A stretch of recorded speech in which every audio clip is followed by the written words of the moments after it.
Hello everyone, welcome back to my YouTube channel. तो आज जैसे कि मैंने आपको बोला था कि हम आज एक और लेक्चर करेंगे जिसमें हम 50+ MCQs करेंगे अपने JKPSC लेक्चरर के लिए।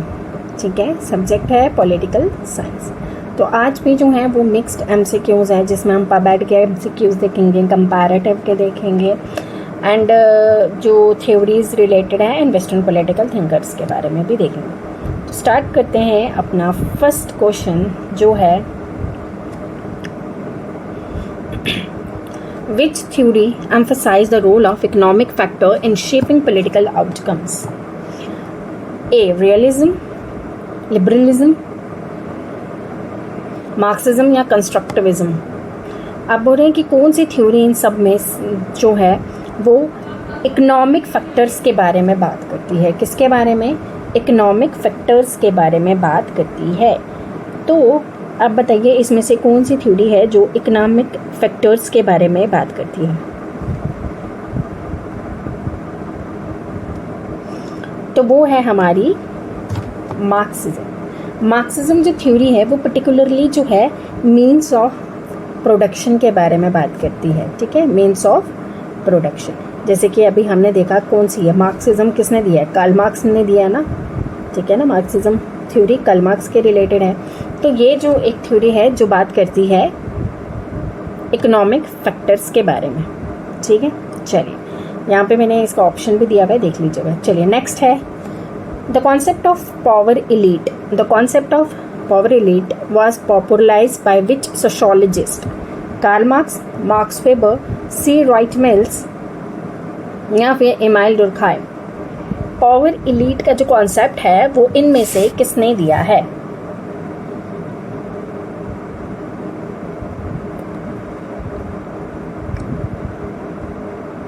तो इसका जो करेक्ट आंसर है वो है option number C, that is Wright Mills. अब पावर एलीट का जो कॉन्सेप्ट है इन्होंने अपनी बुक पावर एलीट में कहा है कि जो पावर है, ठीक है, इन्होंने बुलाया कि concentration of power in the hand of small groups. किसके हाथ में? जो स्मॉल ग्रुप्स हैं उनके हाथ में पावर है। उन्होंने अपनी बुक पावर एलीट में कहा है कि कॉन्सेंट्रेशन ऑफ जो पावर है वो किसी छोटे ग्रुप्स में है। जैसे अगर हम बात करें मार्क्सिज्म की जो थ्योरी है, कार्ल मार्क्स की जो थ्योरी है, उनमें उन्होंने कैपिटलिस्ट क्लास के बारे में बात किया था। वहाँ पे भी उन्होंने यही कहा था कि जो पावर है वो इनके पास है। तो इन्होंने दो ग्रुप्स को डिवाइड किया था ना, हैव्स एंड हैव नॉट, है ना, यही बात हुई थी ना। ठीक है, तो वैसे ही जो पावर एलीट का जो कॉन्सेप्ट है उसमें एमाइल डुर्खाइम ने अपनी बुक में कहा है कि जो पावर है वो छोटे ग्रुप्स में बटे हुई है। ठीक है, छोटे ग्रुप्स कौन से होगी? जो होती है वर्किंग क्लास एंड एक होती है labour class.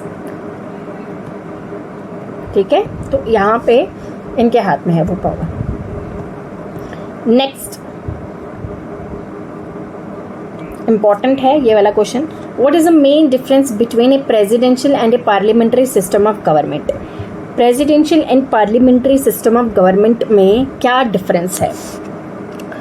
In presidential system the executive is directly elected by the people, while in parliamentary system the executive is chosen by the legislature. First point, in presidential system the head of the state is also the head of the government, while in parliamentary system these two functions are separate, right?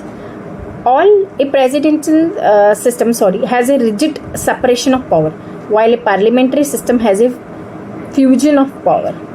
अब बताइए इनमें से कौन सा correct है? या फिर D option all of the above. चलिए, प्रेसिडेंशियल में आप यूएस गवर्नमेंट को देख सकते हो एंड पार्लियामेंट्री में आप इंडियन गवर्नमेंट को देख सकते हो। ठीक है ना, तो ये पहला पॉइंट इसका बिल्कुल सही है कि जो प्रेसिडेंशियल सिस्टम है एग्जीक्यूटिव को डायरेक्टली इलेक्ट किया जाता है। सेकंड, अगर आ जाए पार्लियामेंट्री सिस्टम में एग्जीक्यूटिव को जो है वो लेजिस्लेचर जो है वो चूज करती है। ठीक है, नेक्स्ट आ जाता है जो प्रेसिडेंशियल इलेक्शन में हेड ऑफ द स्टेट और head of the government same होता है, बट अगर हम देखें हेड ऑफ द स्टेट यहाँ पे अलग है और head of the government India में अलग होता है। तो आपने बताना है हेड ऑफ द स्टेट कौन होता है? हेड ऑफ द स्टेट होता है कौन? हमारे president, and head of the government होते हैं हमारे प्राइम मिनिस्टर। ठीक है, प्रेसिडेंशियल सिस्टम में रिजिड सेपरेशन ऑफ पावर होता है और पार्लियामेंट्री सिस्टम में फ्यूजन ऑफ पावर होता है। तो इसका आंसर आ जाएगा option number D, that is all of the options are correct. Okay, चलिए नेक्स्ट आ जाता है क्वेश्चन नंबर 4। इसमें बीच में करंट क्वेश्चंस भी है, IRB है इसमें, ठीक है, तो वो भी देख के चलिएगा। Between which two countries is a Konkan naval exercise conducted. अब कोनकन जो नेवल एक्सरसाइज है वो किस किस में कंडक्ट की जाती है? India and Bangladesh, India and UK, India and China and India and Sri Lanka.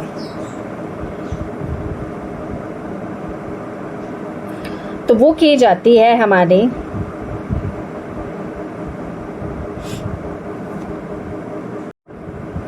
Option number B, that is India and UK.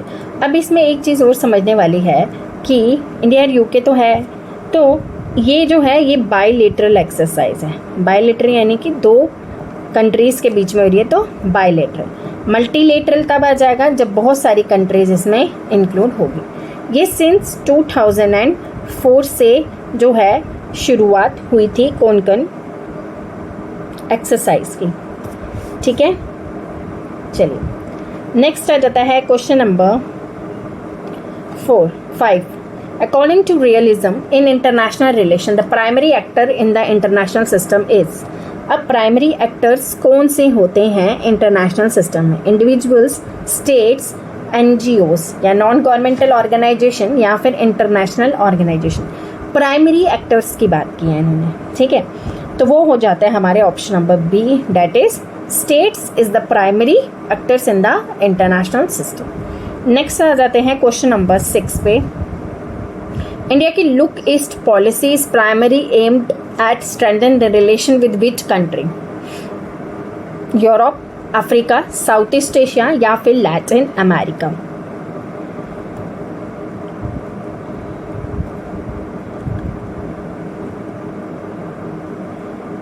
चलिए इसका आंसर है option number C, that is south east Asia. अब साउथ ईस्ट एशियन में अभी जो है India में south east Asian में कुछ इंपॉर्टेंट कंट्रीज जो है वो अभी न्यूज़ में है। क्यों न्यूज़ में है? जैसे थाईलैंड होगी और एक कैम्बोडिया। ठीक है, थाईलैंड एंड कैम्बोडिया क्यों न्यूज़ में है? ये एक टेम्पल के पीछे इनकी जो है काफ़ी टाइम पहले से इनके बीच में लड़ाई चल रही है। ठीक है, अब कौन सा टेम्पल है वो? प्रेविहेर एक टेम्पल है जो कि कैम्बोडिया में है।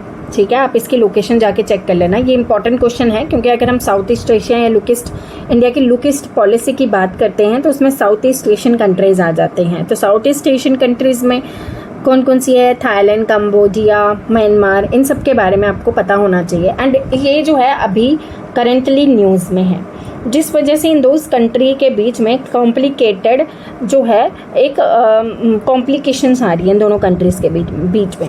1962 में अगर हम बात करते हैं, 1962 में ICJ international court of justice ने जो है बोला था कि जो ये टेम्पल है ये बिलोंग करता है किसको? कैम्बोडिया को बिलोंग करता है। ठीक है, बट जो थाईलैंड है उन्होंने फिर भी ये इनकी बात नहीं सुनी, उन्होंने रिफ्यूज़ किया कि ये जो टेम्पल है ये हमारा टेम्पल है। ठीक है, तो इस वजह से इन दोनों के बीच में जो है थोड़े लड़ाई चल रही है। ओके, चलिए नेक्स्ट आ जाता है हमारा question number 7। Which of the following emphasise the role of ideas and norm in shaping international relation? Next आ जाता है इंटरनेशनल रिलेशंस को कौन इनमें से शेप कर रहा है? रियलिज्म, लिबरलिज्म, कंस्ट्रक्टिविज्म या मार्क्सिज्म? ठीक है, चलिए बताइए इसका आंसर क्या होगा। कौन सी थ्योरी बोलती है कि हमें एम्फसाइज करना है the role of ideas and norm in shaping international relation? वो आ जाती है कंस्ट्रक्टिविज्म। कंस्ट्रक्टिविज्म जो है एक ऐसे आइडियाज़ कंस्ट्रक्टिविज्म थ्योरी में ऐसे आइडियाज़ के बारे में बात की है कि हमें इंटरनेशनल रिलेशन को किस तरीके से बनाना चाहिए। चलिए नेक्स्ट आ जाता है, the concept of soft power in IR refers to military strength, economic development, cultural and influence and attraction, political coercion. अब देखिए दो तरह की पावर आती है, एक आती है हार्ड पावर, तो एक आ जाती है हमारी सॉफ्ट पावर। ठीक है, तो हार्ड पावर में आ जाता है आपका मिलिट्री स्ट्रेंथ, किसके पास, किस कंट्री के पास कितनी है, ये सब चीज़ें आ जाती है। ओके, मिलिट्री स्ट्रेंथ में डिफेंस इक्विपमेंट्स किसके पास हैं, न्यूक्लियर वेपन्स किसके पास हैं, ये सब चीज़ें आ जाती है हमारी हार्ड पावर में। सॉफ्ट पावर में आ जाता है हमारा cultural influence and attraction. Okay, cultural influence and attraction. Next question number 9, Who among the following was a proponent of Panchsheel? 1954 में शुरू हुआ था ना पंचशील 5 एग्रीमेंट। पंच का मतलब 5, शील मतलब एग्रीमेंट। लाल बहादुर शास्त्री, इंदिरा गांधी, जवाहरलाल नेहरू, सरदार वल्लभ भाई पटेल। अगर मैंने आपको डेट बता दी है तो आपको पता होना चाहिए पंचशील जो है वो हमारे जवाहरलाल नेहरू जी के टाइम पे हुई। Who wrote the book The Human Condition? Most important, मैंने आपको पहले ही बताया था कि जो बुक से रिलेटेड क्वेश्चन होते हैं वो पूछते हैं। Hannah Arendt, Max Weber, Herbert Simon, Jagdish P Bhagwati. तो ये इंपॉर्टेंट है, इसका answer option number A, that is Hannah Arendt, जो कि एक फेमिनिस्ट भी हैं। तो इनके बारे में थोड़ा लिखा भी है कि हैना एरेंट ने अपनी बुक जो है ह्यूमन कंडीशन पब्लिश की थी 1958 में। ठीक है, चलिए अब आ जाता है Who wrote the book The Law of Pupil? The Law of Pupil book जो है वो किसने लिखी है? John Rawls, John Locke, Edward Said, Francis Fukuyama.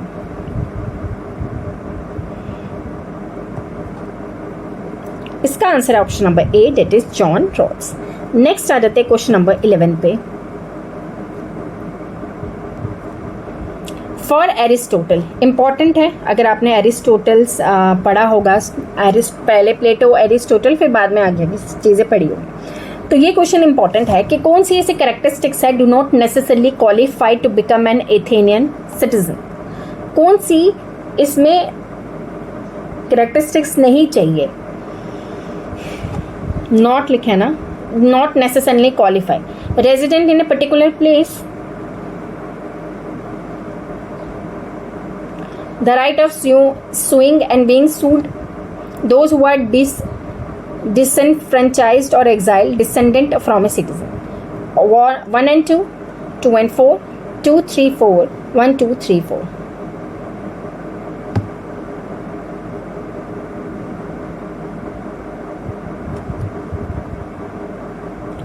इसका आंसर ऑप्शन नंबर 4 यानी कि ऑप्शन नंबर डी।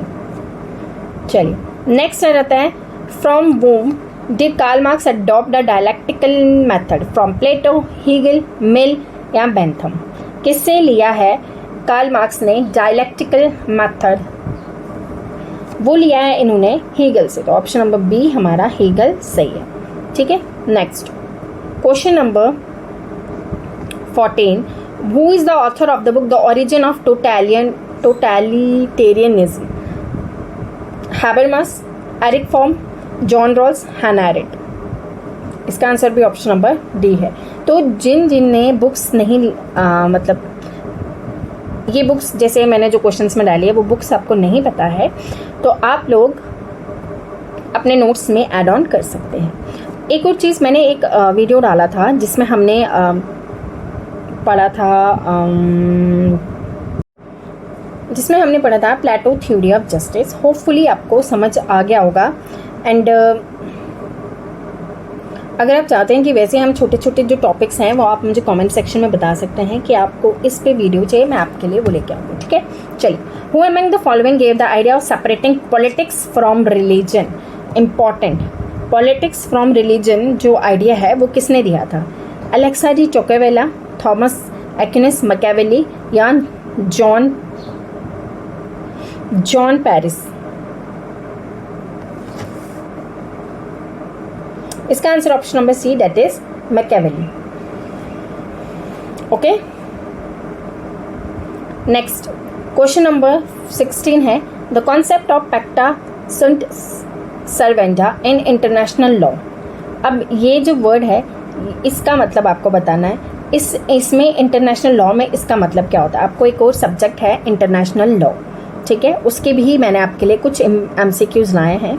ठीक है, उसके लिए हम और MCQs भी बना रहे हैं, जिसमें हम उसके लिए सेपरेट वीडियो लाएंगे, जिसमें हम सिर्फ और सिर्फ इंटरनेशनल लॉ के ही MCQs करेंगे। ठीक है, तो आज तो मैंने ऐसी बेसिक MCQs लाए हैं जिसमें हम इंटरनेशनल लॉ को थोड़ा सा करेंगे। उसके बाद हमारा जम्मू एंड कश्मीर का भी पॉलिटिक्स जो है वो रहता है, उसके बारे में भी हम कुछ करेंगे। तो पहले आप इसका आंसर बताइए कि इंटरनेशनल लॉ का पैक्टा सुंटा सर्वेंटा इसका मतलब क्या होता है। Treaties between states are to be respected an unwanted person, international law must be honoured, none of these. तो देखिए ये बहुत इंपॉर्टेंट क्वेश्चन भी है। ठीक है, तो आपको बताना है, इसका आंसर है option number C, international law must be honoured. Okay, चलिए नेक्स्ट आ जाता है, ये बहुत इंपॉर्टेंट है ये वाला भी। What is the difference between de facto de jure recognition of a state, ये भी आपका इंटरनेशनल लॉ से ही रिलेटेड है। ठीक है, second question from the international law, what is the difference between de facto and de jure recognition of a state? De facto recognition is permanent while de jure recognition is provisional. De jure recognition is permanent while de facto recognition is provisional. Both are equivalent and interchangeable. Neither may be any legal effect. तो इसका answer option number B, de jure recognition जो होती है वो permanent recognition होती है, de facto जो होती है वो होती है प्रोविजनल या फिर टेम्परेरी। ओके, चलिए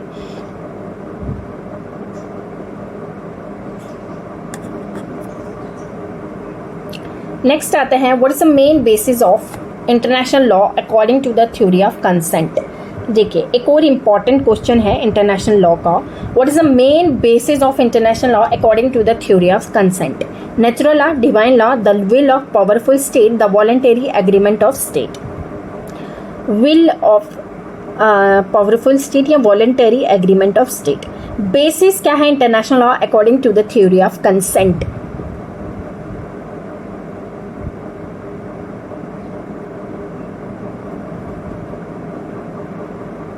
इसका आंसर है option number D, theory of जो कंसेंट है वो बोलती है कि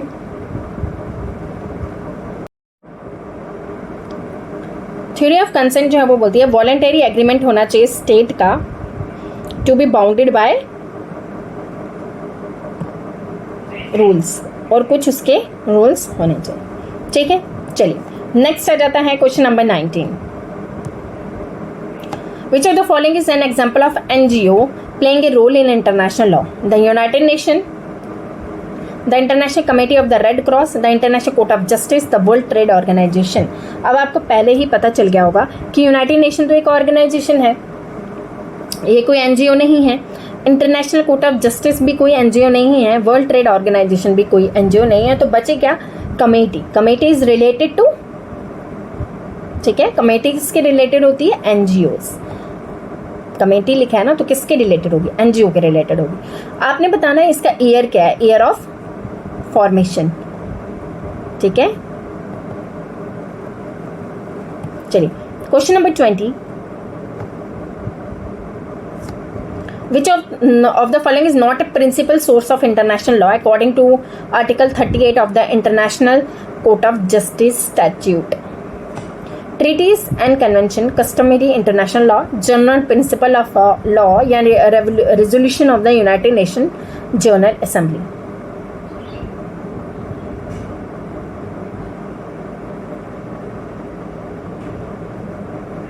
अब जिसने इंटरनेशनल लॉ पढ़ा होगा उसको इसके बारे में ज़्यादा नॉलेज होगी, तो ऑप्शन नंबर डी इसका बिल्कुल सही है। ठीक है, चलिए the मॉन्टेविडियो convention 1933 outline criteria for statehood, recognition of government, treaty interpretation, human rights। इसका आंसर ऑप्शन नंबर ए। ठीक है, चलिए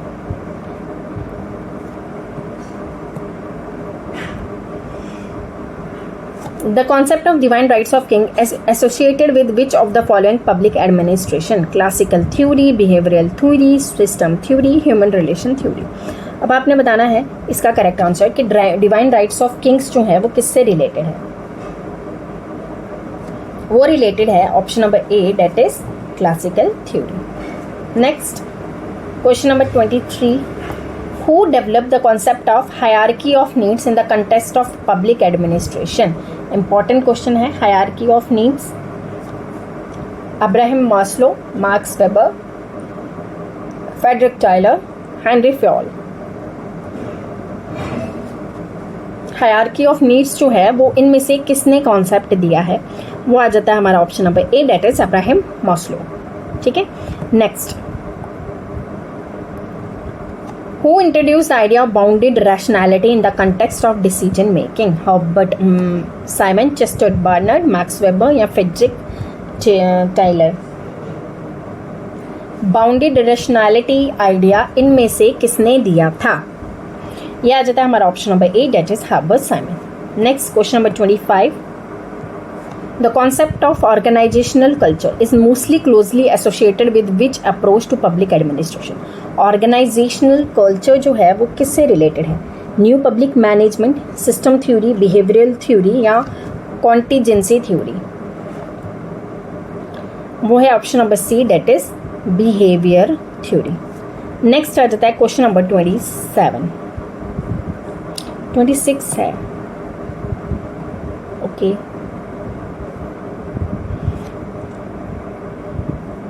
Concept of ecological approaches in public administration is associated with. Ecological approach किससे related है? किसने ecological approaches के बारे में बात की है? Frederick Riggs, Dwight Waldo, Herbert Simon, Luther Gulick. इसका answer option number A, that is Fred Riggs. Next है, who is considered as a father of scientific management? Father of scientific management. Max Weber, Woodrow Wilson, Frederick Winslow Taylor, Henry Fayol. Father of scientific management कौन है? Option number C, F.W. Taylor. ठीक है. Which of the following is a characteristic of new public management? Emphasis on the hierarchy and bureaucracy, focus on public services value, emphasis on efficiency and market-based solution, centralized decision making. तो question number 29 का answer क्या है? वो है option number C, that is emphasis on efficiency and market based culture. चलिए next. The second administrator reforms commission in India is focus on promoting citizen centric administration, reducing the size of the government, increasing the power of the bureaucracy, implementing socialist policy. इसका answer option number A. Next. The concept of span of control refers to the number of subordinate manager can effectively supervise, the degree of centralization in an organization, the extent of authority delegates to low level employees, the level of coordination between different departments. इसका answer है option number A. Next 32 question number 32. चलिए कुछ जम्मू कश्मीर के questions भी आ गए हैं तो इनको भी कर ही लेते हैं. ठीक है, चलिए. What is the purpose of article 35A of the Indian constitution? To define permanent residents of Jammu and Kashmir and grant them special right, to impose president rule in Jammu and Kashmir, to regulate the financial relation between union and Jammu and Kashmir, to deal with the defence and the foreign affairs of the Jammu and Kashmir. इसका answer है option number A. ठीक है, चलिए next. इतना तो पता ही होगा basics अपने जम्मू एंड कश्मीर के बारे में. The concept of dominant class in Indian politics was introduced by. Dominant class का जो कॉन्सेप्ट है वो किसने ओरिजिनेट या इंट्रोड्यूस किया था? Rajni Kothari, M N. Srinivas, Andre Beteille, Lloyd Rudolph. Option number B. ठीक है, चलिए. What does the term political socialization refers to? Important question है. The process of acquiring knowledge, belief and belief, the process of forming political party, the process of holding elections, the process of forming a coalition government. Political socialisation का मतलब क्या होता है? Process of acquiring political knowledge, belief and values. ठीक है, चलिए next. The concept of orientalism is primary associated with of the following work. Edward Said, Michael Foucault, Jacques Derrida, Noam Chomsky. Edward Said का ये concept है orientalism. ये important question है, याद रखिएगा। कहीं कहीं ऐसी बुक्स हैं जिनमें हमें जो इनके कहीं कहीं पे हमें ये नहीं मिलते हैं, जैसे कि कौन सा कॉन्सेप्ट किसने दिया है, कहीं कहीं बुक्स पे नहीं मिलता है, क्योंकि ऐसा है ना कि सारी बुक्स पे कि सारा मटेरियल नहीं मिलता है, वो आपको भी पता है, ठीक है ना। तो हर जो आपको नहीं मिल रहा है तो आप अपने नोट्स में ऐड ऑन करते जाइए कि अगर आपने ये नहीं लिखा है तो आप इसको लिख लीजिएगा, ठीक है। चलिए नेक्स्ट आ जाता है, क्या हो गया,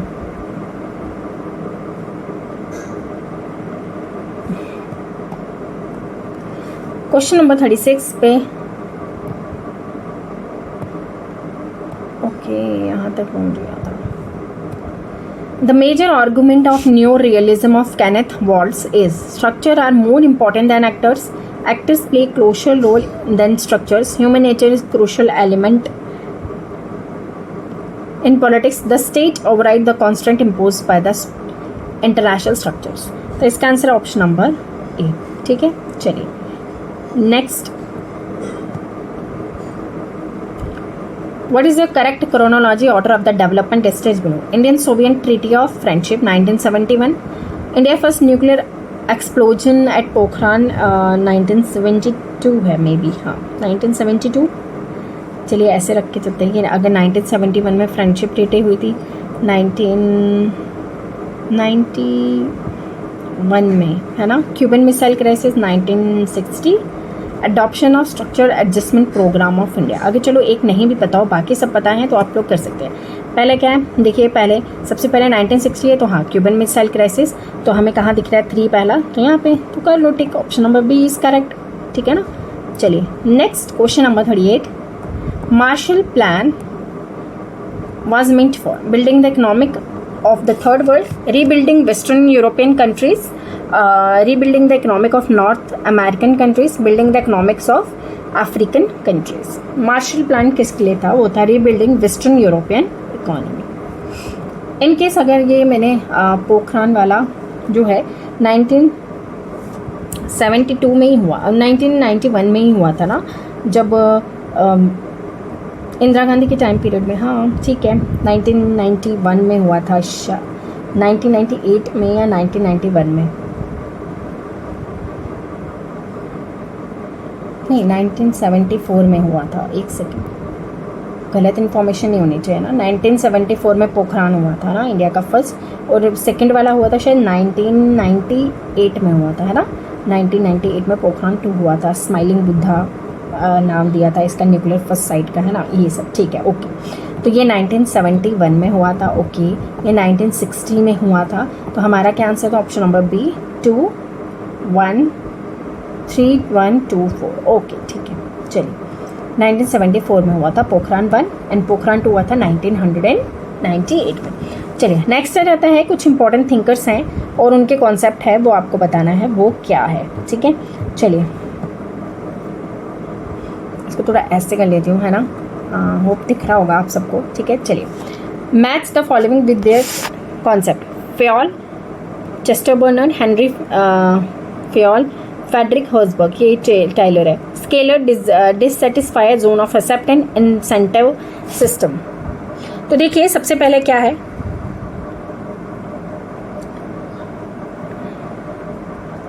ए का है 4, तो हमें 4 जहाँ पे दिख रहा है, क्योंकि ये जो टाइलर है इन्होंने इंसेंटिव सिस्टम की बात की है, तो कहाँ पे हमें पहला 4 दिख रहा है, ठीक है, ये वाला और ये वाला को ऑप्शन कट कर दीजिए। दूसरा आ जाता है हमारा, चेस्टर बर्नार्ड ने किया है जोन ऑफ एक्सेप्टेंस की बात, तो जहाँ पे हमें बी का 3 दिख रहा है तो वो हमें करेक्ट करना है, यानी कि हमारा ऑप्शन नंबर डी हो जाएगा, क्योंकि चेस्टर बर्नार्ड ने बात की है जोन ऑफ एक्सेप्टेंस की एंड फ्योल ने टाइलर ने बात की है इंसेंटिव सिस्टम में। बार बार फ्योल निकल रहा है, उसके लिए कोई इशू नहीं है। चलिए नेक्स्ट आ जाता है, for Hegel which of the following is correct? Families thesis, bourgeois society is the antithesis and the state represent synthesis. The rational is real and the real is rational. Contradiction are not obstacle preventing us reaching the truth, या all of the above. Question number 40 का answer है option number D, that is all of the above. Hegel ने इन सब की बात की है। Which of the following criticise Bentham philosophy as a pig philosophy, important criticism. Leslie Stephen, Karl Marx, Carlyle या जे.एस. मिल। किसने कहा है बेंथम फिलोसफी को एज ए पिग फिलोसफी? वो कहा है हमारे कॉलियल ने कहा है, ठीक है। चलिए नेक्स्ट आ जाता है क्वेश्चन नंबर, फिर से आ जाता है which of the following pairs are not correctly. देखिए क्वेश्चन को पढ़ने से पहले यहाँ देख लीजिए, यहाँ पे क्या लिखा है, नॉट लिखा है कि नहीं। तो देखिए कौन सा, ईस्टर्न ने क्या दिया है, रेगुलेटरी मैकेनिज्म। डॉस्ट ने दिया है मॉडर्नाइजिंग ओलिगार्की। शिल्स ने दिया स्ट्रक्चर डिफरेंशिएशन। लुशियन पाई ने दिया है नेगेटिव फीडबैक। तो बताइए इसका आंसर क्या है। फर्स्ट वाला हमारा जो है वो सही है, बाकी तीन जो है वो गलत है। इसका आंसर हो जाएगा ऑप्शन नंबर डी। ओके चलिए नेक्स्ट आ जाता है आइडेंटिफाई, ये भी सीक्वेंस है। चलिए फिर से input function of Almond political system का हमें करेक्ट सीक्वेंस निकालना है। Integration, interest aggregation, interest articulation, political socialisation and recruitment, political communication. चलिए इसका क्या है करेक्ट सीक्वेंस।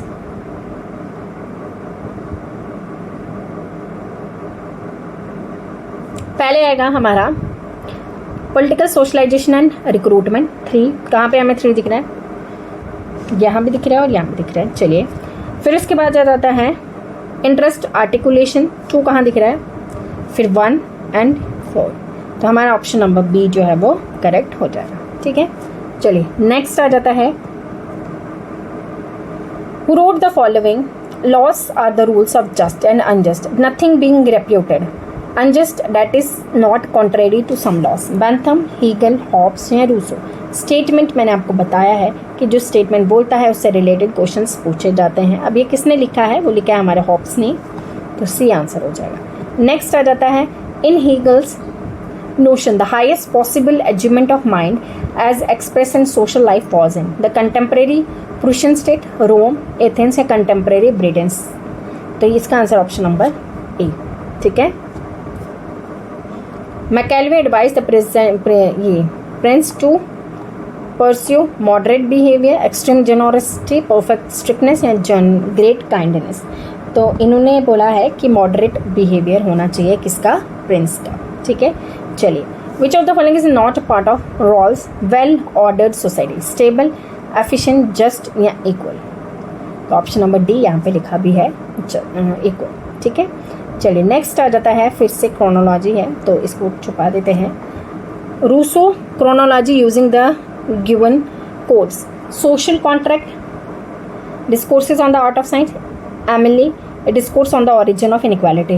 रूसो के काम के ऊपर कुछ क्रोनोलॉजी है, बताना है कौन सा काम इसका सबसे पहले आया। सबसे पहले आया था discourses of art and science, B, ठीक है। उसके बाद आया था ये, उसके बाद आया था हमारा Emile and then social contract. तो ये कहाँ पे दिखाया हमें, ऑप्शन नंबर डी, ठीक है। तो ये सब याद रखिएगा। कुछ इंपॉर्टेंट थिंकर्स की बुक, जैसे कि मैं आपको बताती हूँ, हमें एरिस्टोटल, प्लेटो, ठीक है, रूसो, हॉब्स, लॉक, मिल, मैकियावेली की बुक्स, इनकी बुक्स के नाम, बेंथम, बेंथम जो है उनकी बुक्स के नाम हमें थोड़ा बहुत पता होने चाहिए, ठीक है, और उनकी क्रोनोलॉजी में। Next match the following on liberty, ये बुक्स किसने लिखी है और कौन से थिंकर्स हैं। Lecture on the principle, political obligation, idea of just, anarchy, state and utopian, Amartya Sen, T H. Green, Norbert Nozick, J S. Mill. ये तो पता है ऑन लिबर्टी किसने लिखा है, जे.एस. मिल। ए का 4 कहाँ लिखा है, ऑप्शन नंबर डी। चलो जाओ, बाकी आपको करने की जरूरत ही नहीं है अगर आपको ऐसे ही आंसर दिया होगा, ठीक है ना। चलिए next, match the following from list 1 to list 2। Perpetual peace, golden mean, analogy of the cave, fortune as a woman. चलिए एनालॉजी ऑफ केव, सी का 1, सी का 1 हमें कहाँ दिख रहा है? केव थ्योरी किसने दी है? प्लेटो ने दी है, ठीक है ना। तो सी का 1 हमें एक ही ऑप्शन में दिख रहा है, ऑप्शन नंबर बी। चलिए बाकी भी मैच कर लेते हैं। ए का 2 परपेचुअल पीस कांच ने दिया है, गोल्डन मीन हमारा दिया है एरिस्टोटल ने, एंड उसके बाद फॉर्च्यून एज ए वुमेन ये दिया है हमारा मैकियावेली ने, ठीक है। चलिए नेक्स्ट आ जाता है question number 51, assertion and reason है। Aristotle is justified called the father of the political science. His criticism of Plato idealism justify this claim. Both A and R are true, and R is the correct explanation of A. Both are true, R is not a correct explanation. A is true, R is false. A is false, R is true. तो इसका answer हो जाता है option number 3, ठीक है। ये last है। Which of the following developing society in order to reach the goals of development would have to pass through stages of political unification, industrialization, national welfare and abundance? किसने कहा है? Rosto, Organski, लुकियन पाई या फिर हमारे David एप्टर? तो ये है option number B, Organski की स्टेटमेंट। चलिए नेक्स्ट आ जाते हैं हमारे विच of the following is pair is correct not correctly match. Pareto ने दिया कॉन्सेप्ट ऑफ रेजिड्यूस, मिशेल्स ने दिया है द कॉन्सेप्ट ऑफ माइसमान, मिल्स ने दिया है concept of political formula, gadget ने दिया है द थ्योरी ऑफ मासेस। तो ऑप्शन नंबर सी जो है वो गलत है। डुवर्जे classification of the party is derived from the experience of political parties in western Europe. Duverger ने डुवर्जे ने क्या दिया? पार्टी सिस्टम में क्लासिफिकेशन दिया। अब बताना है कि उसने वो जो कॉन्सेप्ट है या वो जो एक्सपीरियंस है वो कहाँ से लिया था?